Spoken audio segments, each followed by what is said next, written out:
Pada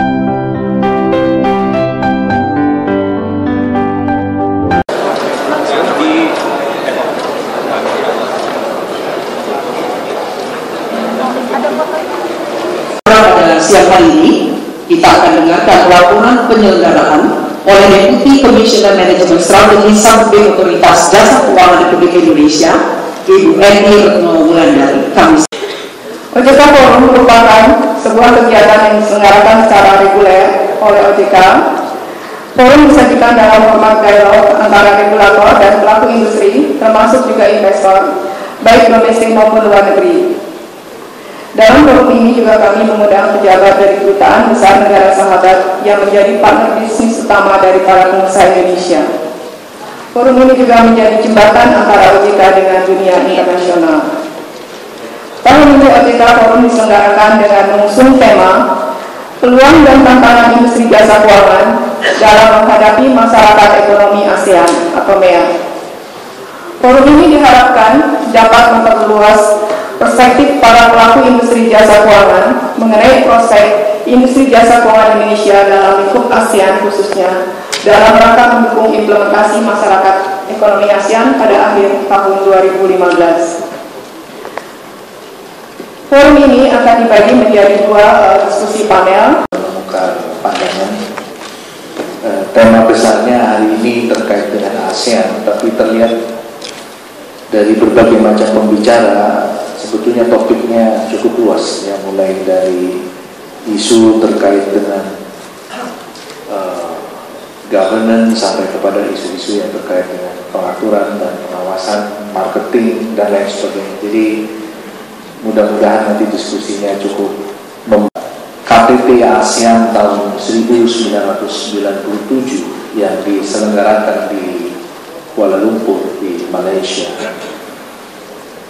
telah disepakati bahwa akhirnya kita harus bersama-sama memasuki apa yang disebut ASEAN Economic Community. Kemudian juga disepakati visi ASEAN tahun 2020 yang intinya dari visi yang disebutkan dalam visi ASEAN 2020 itu antara lain misalnya pembentukan kawasan ASEAN yang stabil, makmur, dan kompetitif dengan pertumbuhan ekonomi yang adil dan merata serta dapat mengurangi kemiskinan dan kesenjangan sosial. Saya kira ini bisa meyakini bahwa tujuan yang kita ingin capai itu bisa kita lakukan melalui integrasi ekonomi yang sudah disepakati kurang lebih lebih dari 10 tahun yang lalu. Ya. Nah, oleh karena itu ini mungkin menjadi perlu perhatian yang besar agar kemudian masuknya kita ke dalam integrasi ekonomi ASEAN itu betul-betul membawa manfaat, betul-betul meningkatkan kesejahteraan. Kemudian agar benefit dari integrasi itu bisa merata diterima oleh kita bersama-sama, baik dengan negara yang sudah sangat maju dan negara yang sedang berkembang. Saya kira memerlukan persiapan yang tidak singkat. Sebetulnya persiapan sudah cukup lama, karena ini deklarasi ini sudah dilakukan sejak tahun 1997. Sudah cukup lama. Cuma memang mungkin kita masih merasa perlu persiapan agar kemudian diskusi-diskusi ini seperti hari ini mengenai ASEAN ini baru muncul dan banyak terjadi di ujung-ujung ketika kemudian periode ini sudah semakin mendekat. Oleh karena itu kehadiran para ahli marketing, karena nanti ada diskusi mengenai marketing dan juga tema-tema yang lain yang akan didiskusikan pada siang hari ini menurut saya kemudian menjadi relevan karena memang isunya tidak hanya terkait dengan isu integrasi di bidang finansial, tetapi isu yang bisa dimanfaatkan oleh sektor finansial terhadap integrasi ekonomi yang lain yang saya kira kemudian perlu dari para industriawan kita untuk bisa masuk ke ASEAN. Bapak Ibu sekalian, ini satu kenyataan dan saya kira kita sekali lagi harus mempersiapkan diri dan menggegaskan diri agar kemudian kita bisa mengalokasikan sumber daya untuk kegiatan di berbagai macam negara ASEAN.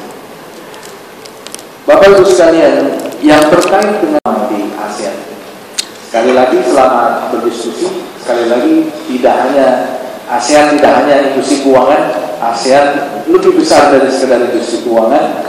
Oleh karena itu potensi yang berkembang perlu juga dimanfaatkan oleh para pegiat bisnis yang lainnya, apakah di bidang properti, di bidang telekomunikasi, industri semen, kemudian juga usaha keuangan mikro, kemudian fashion dan lain sebagainya, yang saya kira kemudian menjadi sangat terbuka ya, dan Indonesia rasanya memiliki kemampuan untuk do something, memanfaatkan pasar ASEAN. Tentu saja tidak mudah dan tidak gampang memenuhi. Terima kasih. Assalamualaikum warahmatullahi wabarakatuh.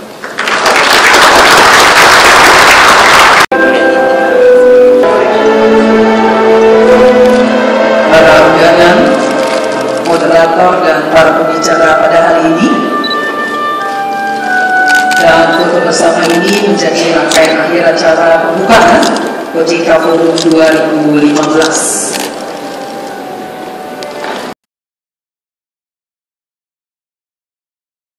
Situasi seperti ini.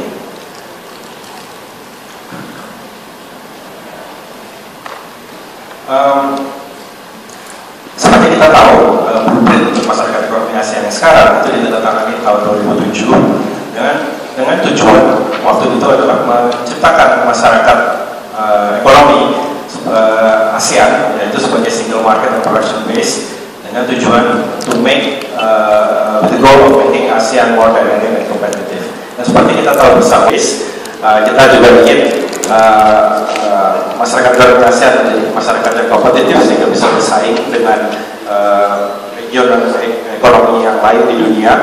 Dan kita juga ingin masyarakat ASEAN itu menjadi equitable economic area, di mana region ini single market and production base. Kita lihat di situ, kita ingin mencapai free flow of goods, ya, arus barang yang bebas, kemudian arus jasa yang bebas, kemudian arus investasi yang bebas, dan kita juga ingin mencapai free flow of capital, yaitu arus kapital atau modal yang semakin bebas. Jadi kita tidak akan pernah mendapatkan 100% free flow of capital. Dan kemudian yang kelima, kita turun semakin mendekati nol.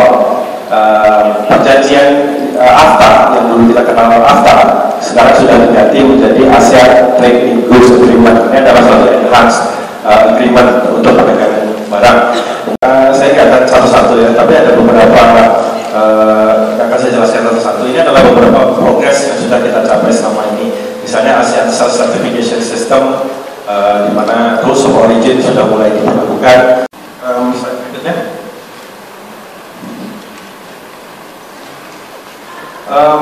untuk pilar kedua, yaitu competitive economic region, di mana kita ingin kawasan ASEAN menjadi kawasan yang bisa bersaing dengan kawasan lain di dunia. Itu kita tiga, yaitu equitable economic development. Itu kita ingin memberikan kesempatan yang seluas-luasnya kepada semua pelaku usaha, terutama adalah supaya kawasan ASEAN itu terintegrasi dengan ekonomi global. Itu kita memiliki free trade agreements dengan yang kita sebut sebagai ASEAN Plus. IAC ini bagaimana? Jadi selama sejak tahun lalu itu kita banyak menerima undangan untuk berbicara di forum-forum seperti ini, di seminar. Nah, ini pesan-pesan utama yang ingin kita sampaikan kepada stakeholders, ya, terutama private sector. Jadi barriers to trade and investment itu sudah semakin diturunkan sekarang. Jadi investor itu sekarang sudah dengan lebih mudah pindah dari satu jurisdiksi ke jurisdiksi lain. Efficient regional supply chain that helps keep prices down. Kemudian Johnson & Johnson Group of Companies, yaitu perusahaan sudah semakin disederhanakan, sehingga dengan demikian akses untuk memasuki pasar-pasar tersebut adalah semakin besar. Jadi contohnya di sini adalah perusahaan Denso. Tadi sudah saya jelaskan sedikit mengenai aset sekarang sudah mempunyai lebih banyak mendorong FDI ke kawasan ASEAN. Kita seperti tadi sudah dijelaskan oleh Pak Mulyaman, akses kepada pasar-pasar lain, ke pasar-pasar lain itu sudah semakin terbuka ya. Dan kita harapkan dengan finance sektor keuangan yang semakin kuat, sektor keuangan bisa menjadi intermediasi. Itu adalah mutual recognition arrangement, itu yang memfasilitasi cross border skilled labor di kawasan ASEAN. Apa sih yang akan kita harapkan setelah ini? Kita tentunya seperti kata Pak Mulyaman tadi, 2015 itu bukan tujuan akhir ya, itu adalah tujuan antara. Setelah itu negara-negara ASEAN sudah menyiapkan kita sebut sebagai post 2015 vision atau post 2015 agenda, mendorong supaya semua elemen ya, tidak cuma regulators tapi juga stakeholders private sector dalam masyarakat ASEAN. Saya ada slide sedikit lagi dulu. ASEAN itu kita ingin ASEAN sebagai masyarakat yang memberikan banyak kesempatan, monetary affluence 625 juta penduduk, GDP 2,4 triliun US dollar, FDI yang masuk tahun lalu sebesar 122 miliar. Jadi kalau ASEAN itu suatu negara yang single, itu sudah menjadi ekonomi ketujuh terbesar di dunia dengan GDP sebesar 2,4 triliun tadi. Dan sangat highly connected ya, jadi physically, institutionally, jadi seperti penggunaan internet, mobile phone, social media, itu kita ada lawannya. 15 agenda itu kita pada saat summit atau KTT yang ke-23 tahun 2013 di Brunei, itu kita membuat vision ASEAN akan menjadi politically cohesive, economically integrated, socially responsible, and truly people-oriented, people-centered, and rules-based. Yang penting, jadi kita belajar dari apa yang sudah dilakukan, kita akan lebih mengkonsolidasikan MEA, mengurangi jumlah penduduk yang berada di bawah garis kemiskinan menjadi separuh dari yang ada sekarang. Post 2015 vision itu kita sudah seperti ini semua. Saya kira itu. Volume perdagangan di Indonesia semakin meningkat. Tantangannya, bank-bank yang ada di Indonesia modalnya cekak semua, Pak. Jadi bagaimana ini? Ready adalah yang BCLMV, bukan bunga Citra Lestari ya. Brunei, Kamboja, Laos, kemudian Myanmar dan Vietnam. Nah, transition jalan juga, kemudian infrastruktur juga disiapkan, dan kita juga bisa langsung juga menunjuk Qualified Asian Bank. Nah ini kira-kira gambar ini menceritakan hal seperti itu. Dua tahap, pertama multilateral, kemudian bilateral.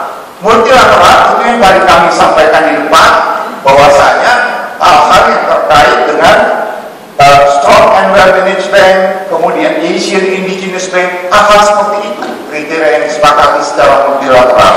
Kemudian yang dari Malaysia,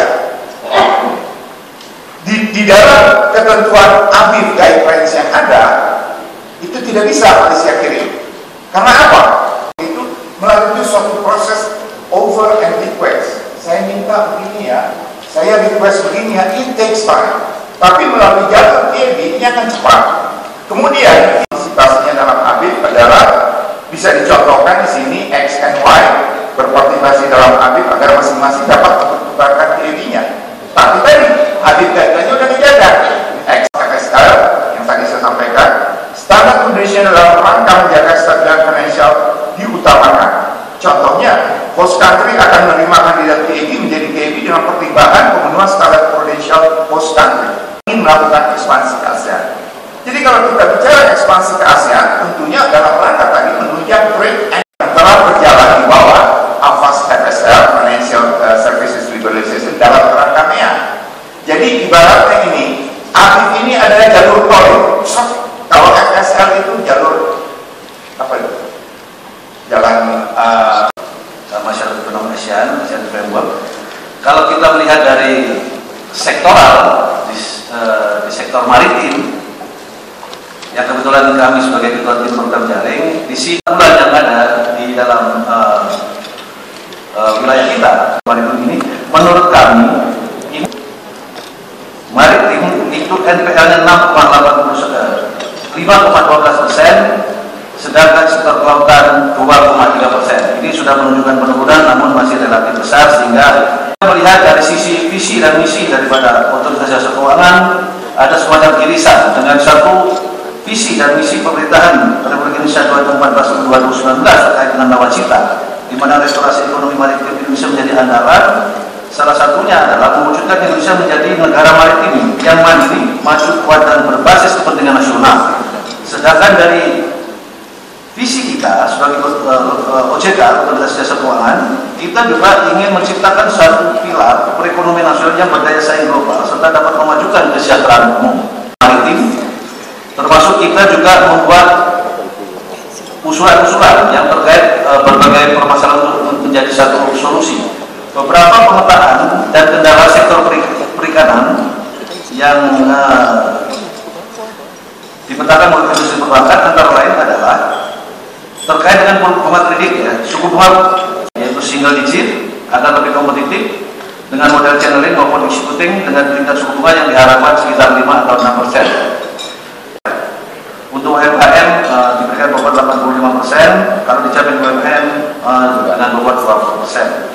Demikian juga dari sisi PMPK bisa 30% dengan tujuan pembangunan seperti dan transportasi laut atau darat yang terkait dengan pembangunan darat. Desain kita, program jari kita itu slide 18.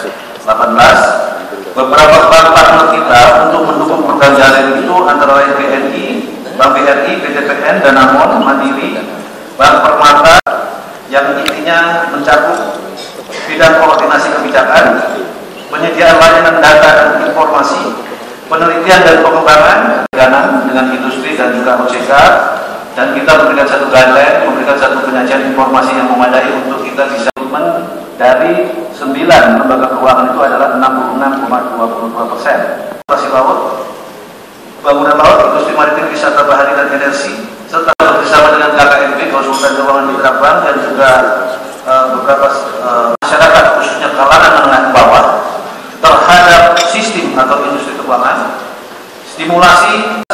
Dan dari hasil evaluasi kami dari progres komitmen dari 8 bank ditambah 2 lembaga keuangan untuk perbankan, komitmennya 5,3 triliun ingin tumbuh atau ingin menyalurkan di tahun akselerasi pelaksanaan program jaring antara dengan restrukturisasi kredit bank, di mana Kementerian Kelautan Perikanan itu sudah dilakukan MOU, berikut juga Kadin dengan adanya MOU juga, dan Kadin juga ada MOU juga dengan Kementerian Kelautan Perikanan dengan sasaran terciptanya sektor jasa keuangan yang berkontribusi bagi peningkatan kesejahteraan dan pengentasan kemiskinan masyarakat.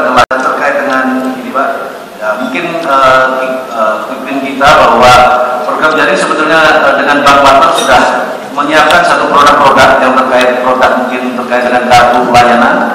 Sebetulnya memiliki satu database yang kuat dan akurat sehingga akan bermanfaat berbagai macam dari transmisi kebijakan pemerintah. Saya ambil contoh misalnya kalau ada subsidi dari pemerintah terkait subsidi BBM, saat ini database-nya yang harusnya diberikan kepada 30 JT, tapi kami dari sektor kelautan dan perikanan termasuk maritiman, kami masih banyak melakukan satu perbaikan. Semoga semuanya bisa menjawab permasalahan yang ada di sektor ini. Terima kasih. Untuk mengikuti ini.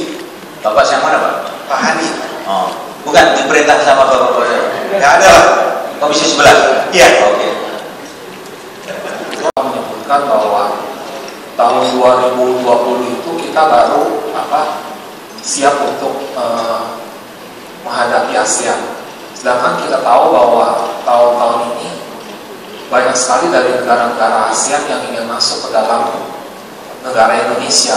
Tapi you bikin perlakuan yang berbeda. Dia ngeles, dia bilang MyClear yang mengawasi clearing di Malaysia itu tidak under authority of Bank Negara Malaysia. Jadi kami, karena itu adalah pemegang sahamnya adalah sesama bank-bank yang tergabung di dalam MyClear itu. Untuk tidak lagi diteruskan. Untuk sampai saat ini, setahu saya Pak Mulya, kita belum ada pembicaraan lagi mengenai itu, apalagi setelah apa yang terjadi di Euro, kita belum akan mengarah ke sana lagi. Tapi pemanasan asap sudah lah ya, asap.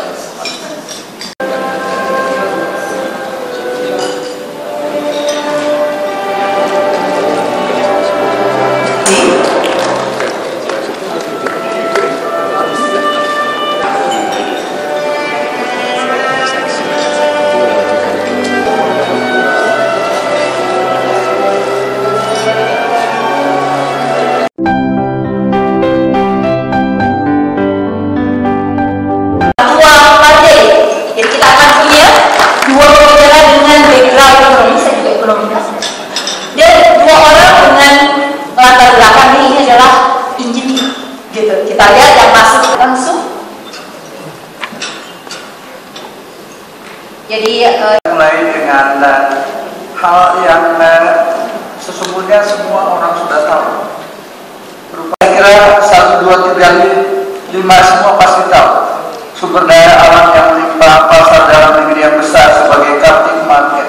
Sentral yang sama saja ya adalah untuk membandarkan industri perbankan ekonomi community pada suatu ketika pada awal pemerintah bukan hanya untuk bersaing untuk masuk pasar bersama, tetapi bahkan di dalam perundingan itu saja sudah disampaikan, tetapi saya harus menyampaikannya kembali bahkan sesuai juga dengan adalah sewaktu industri keuangan dengan sektoral industri peluang yang besar karena sebagian kekuatan dan perbankan kita justru masih di tangan bank BUMN. Jangan menyerahkan diri kepada mekanisme pasar. After all, there is no such perfect market mechanism and there is no such perfect competition. Peranan negara, peranan institusi pengawasan seperti OJK dan juga Bank Indonesia sangat dibutuhkan untuk mengajak bangsa ini masuk kepada pasar bersama ASEAN. Mohon maaf. Kita berdua kepada Pak Imam Budi Sarjito yang asli. Silakan. Kemudian kalau kita lihat dalam beberapa tahun terakhir, perbankan Indonesia itu berkembang dengan sangat baik. Bahkan pertumbuhan dan kredit perbankan merupakan mengalami pertumbuhan yang paling tinggi di ASEAN. Untuk kredit rata-rata sekitar 20% dalam 4 tahun terakhir, kemudian dana sekitar 16%. Return on asset, return on equity itu boleh dikatakan jauh lebih tinggi daripada bank-bank di ASEAN. Itu akan ada integrasi di sektor real, kemudian sektor keuangannya akan dimulai di tahun 2020.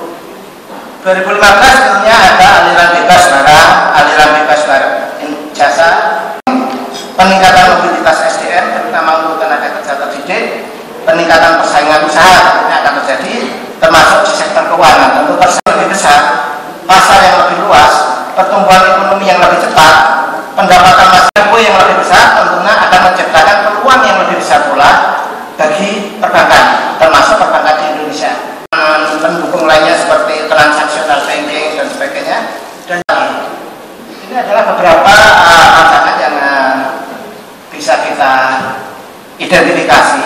Mungkin ada beberapa yang lain lagi sebenarnya yang sudah dilakukan oleh OJK beberapa tahun terakhir ini, sehingga kondisi perbankan kita menjadi modalan melakukan sinergi baik di domestik maupun internasional dan juga melakukan perluasan. Kita juga melakukan perbaikan mengenai SDM, kemudian juga, terima kasih Mbak. Kemudian untuk pasar luar negeri ini kita memang punya strategi untuk mengembangkan jaringan pengembangan produk yang sesuai dengan kebutuhan dari nasabah. Bekerjasama dengan BUMN supaya BUMN kita juga bisa go internasional. Jadi di sini boleh dikatakan tingkat pertumbuhan ekonomi dan tingkat aktivitas ekonomi akan meningkat, dan ini merupakan peluang bagi perbankan. Di antaranya yang terkait dengan memperbaiki kompetensi SDM, kemudian membangun teknologi. Ya, apa itu Pak Imam? Baik, jadi tadi ASES menjawab tadi pertanyaan tentang betapa penting ASEAN untuk City di region ini. ASEAN is very important region karena City di Asia sudah di-structure secara organisasi menjadi City ASEAN yang headquarternya di Singapura, yang report ke City Asia yang headquarternya di Hong Kong.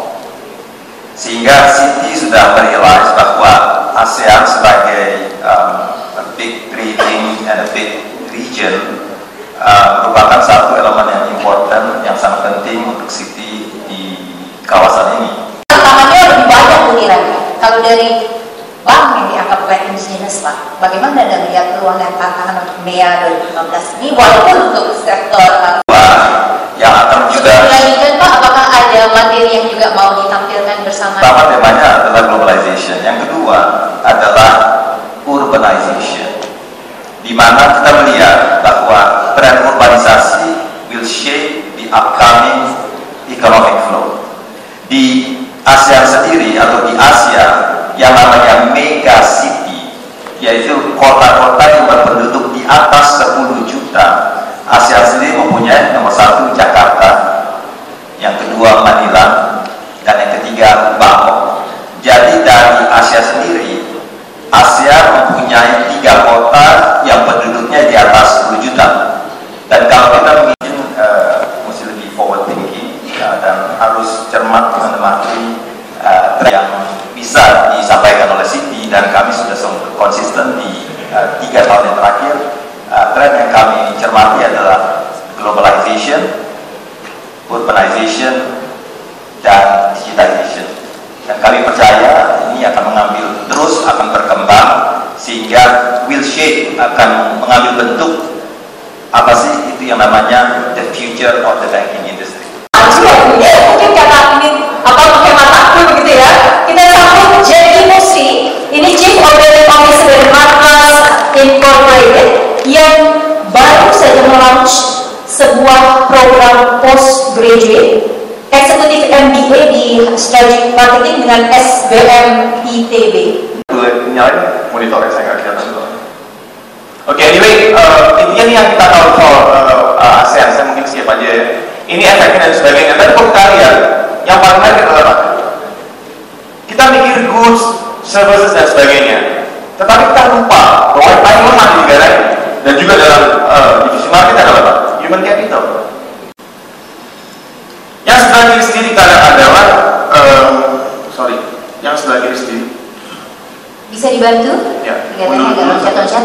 Masih yang ini. Ada risiko kompetisi. Dari yang tadi Pak Kurniawan sudah ngomong, Pak Budi ngomong, semua udah ngomong. Coba kita lihat. Dan bagaimana sekarang begitu? Yang dilihat adalah apa? Orang itu beli atau nggak beli? Dia melakukan advokasi atau enggak? Brand kita tuh appealing apa enggak? Dan orang bertanya, sudah boleh bertanya, dan ke counter lalu gimana enggak? Tetapi apa? Melalui komunitas. Di Indonesia udah kayak begini, apalagi di negara lebih maju, yang lebih connected, yang lebih penetrasi internetnya 80%, 100%. Indonesia itu berapa? 30% udah seperti begini. Bank, you are the customers, but we are friends. Karena era customer is king is over. King strateginya kalau kita lihat, pasti kita harus diatur frontier. Kita harus di taking risk dan sebagainya. Coba kita tulisin aja nih. Intinya kita bisa lihat sebagai approach juga, WG orang Tiongkok bilang ya. Risk avoider, kita jadi risk taker, tapi tentu calculated risk. Kita harus lihat benar nasaran. Tadi betul di atas sampai melintir. Dan communication itu pasti bisa. Banyak peluangnya. Kita lihat. Next. Ini creative tactic, terus productive value kita lihat. Fokusnya di QCDS. Quality gimana supaya lebih bagus? Costnya menurun. This is jalan nggak korek. Ini ada beberapa yang kita lakukan. Mungkin kita juga perlu lagi apakah brandnya nggak menarik dan sebagainya. Ini yang perlu kita ada satu persatu dalam customer party. Yang wow artinya kalau orang bisa menjelaskan bahwa insurance kita, bank kita bisa dijelaskan dengan baik dan benar. Banknya bagus. Itu yang harus juga dipikirkan jauh-jauh hari. Saya buka kesempatan untuk pertanyaan. Silakan, kita masih ada waktu. Ya, di belakang 1, ada lagi 2. Ya, kita buka 2 pertanyaan dulu. Silakan. Jangan lupa saya punya BMPK tadi, batas maksimal pemberian komentar. Terima kasih Mas. Terima kasih. Selamat sore. Nama saya Ferry dari Financial Consultant. Saya pengen menanyakan kepada Bapak Jeki. Tadi dibilang untuk kita selalu yang perlu perhatian adalah salah satu membuat kita lemah dalam bisnis atau dalam hal apapun adalah kita tidak menghormati ilmu marketing. Ya, kita marketing itu dianggap sebagai budak, bukan sebagai staker. Saya beri contoh. Coba kita berusaha pameran apapun, pameran properti. Kita cari, tangkap orang properti, kita investigasi. Apakah mereka memahami masalah properti dari hulu ke hilir? Tapi apa? Bedanya apa? Fokus ke DNA dari brandnya. Apa? Garuda Indonesia. So DNA apa? Indonesia. Itu yang dijual dengan dasar untuk menciptakan diferensiasi yang kita sebut dengan kodifikasi ke DNA-nya. Dan yang selalu melakukan satu inovasi atau era Asia. Itu merupakan satu breakthrough out the box sehingga kita kadang-kadang melihat Uber itu sebetulnya sebetulnya digital company atau taksi sih? Itu nggak bisa di-define di buku marketing yang lama ya. Dan di pasar ada pengusaha. Pengusaha adalah mandiri dan kreatif. Betul sekali. Tetapi tidak ada pasar sempurna. Di pasar ada pelaku usaha yang bersaing dan ada yang besar, ada yang kecil, sampai menengah. Di sana juga ada konsumen. Waktu pasar tidak diikuti dengan regulasi melalui kebijakan di mana pemerintah memang harus berperan, maka akan terjadi ya abuse of dominant position. Itu karena itu adalah bagian daripada ya good corporate governance. Malah pada terjadi waktu krisis moneter kita berkelanjutan adalah justru karena tidak ada good corporate governance. Jadi tidak hanya ya, kreativitas dari pengusaha, tetapi ya praktek good corporate governance juga harus ya diikuti, harus promosikan. Otherwise there is no such ya, sustainability of growth. Walaupun memang profitabilitas misalnya industri keuangan di sini luar biasa besar, tetapi bagaimana kita menyiapkan diri menghadapi persaingan dan juga berkompetisi di pasar yang lebih besar dalam hal ini khususnya adalah ASEAN. Saya mulai dari Pak Saya dulu, silakan Pak. Bank lead the trade. Tinggalkan ya masyarakat follow the trade. Itu satu. Saya ulangi kembali. Satu lagi, never leave it to the market alone. Inisiatif pengusaha, inisiatif negara, kreativitas daripada pengusaha, kreativitas daripada pembuat kebijakan adalah sesuatu yang harus ya diupayakan dan ditingkatkan menyongsong masyarakat ekonomi ASEAN. Terima kasih. Kalau bisa kita bicara ekonomi global, tentunya kita tidak bisa restriktif seperti itu karena Indonesia sendiri sudah dianggap salah satu pasar yang restriktif untuk beberapa produknya. Silakan. Ini akan lebih lagi terbuka. ASEAN will be the seventh, kalau sebagai region, the seventh economic power. I think it boils down ke beberapa basic. Nomor satu, human capital. Kita harus terus meningkatkan human capital di Indonesia supaya bisa bersaing. Saya 2 tahun sebagai country head dan CEO City Philippines. Manila is the outsourcing center of Asia. 1 juta orang, 1 juta Filipino kerjanya cuma di call center. Kalau itu, apakah itu kartu kredit Citibank, kartu kredit JP Morgan, kalau umpamanya kehilangan di Manhattan dan komplain, call itu will be routed ke Manila and a Filipino will answer the question. 20 billion adalah dari call center. 20 dibagi 275 itu hampir 6-7%. It's very big contribution. Jadi human capital is very important. Sama juga ya, kalau saya share yang lebih besar bagi aktivitas perbankan dan kami siap untuk menghadapinya. Terima kasih. Dan juga be more productive. Jadi pada dasarnya ada hasil konkretnya baik financial maupun non financial. Dua-duanya nggak bisa cuma financial aja atau salah satunya. Dua-duanya baik subjektif maupun objektif harus seperti itu komplit. Kemudian saya menduga bahwa kita ini sudah terlalu complacent terus terang aja. Kata tadi Pak Batara bilang bahwa Indonesia ini so blessed gitu ya. Sebenarnya bilang ingin, tadi complacent lah, begitulah, karena enak banget gitu ya. So let's stop, harus ada namanya sense of urgency gitu ya. Kita banyak sekali yang melata. Bandara Kuala Namu baru buka setahun tahun lalu.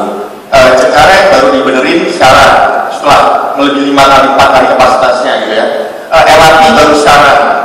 Ini yang benar-benar kita perlu kalau kita nanti memilih lagi politisi-politisi pemerintah, yang itu kita harus pilih orang yang benar-benar kompeten benar deh. Ini benar. Kalau nggak itu, we really losing the momentum as a nation, losing momentum. Dan itu nggak bakal balik another 50 years from now, this kind of momentum. Kemudian kita melihat lagi bahwa size does matter, ya kan? Si tidak bisa seperti ini karena size-nya. So gede size-nya kita. Caranya gimana? Ya harus grow. Nggak ada perusahaan nggak grow, nggak ada. Kalau perusahaan nggak grow, ya sekarang orang nggak bakal tutup. Seperti itu. Kami mohon tetap ditinggal di tempat Bapak dan Ibu karena Soy Pak Dede, kemudian kepada Bapak Batara Sianturi.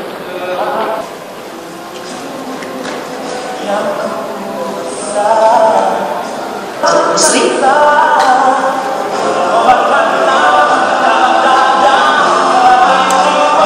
dan Irak Muslim.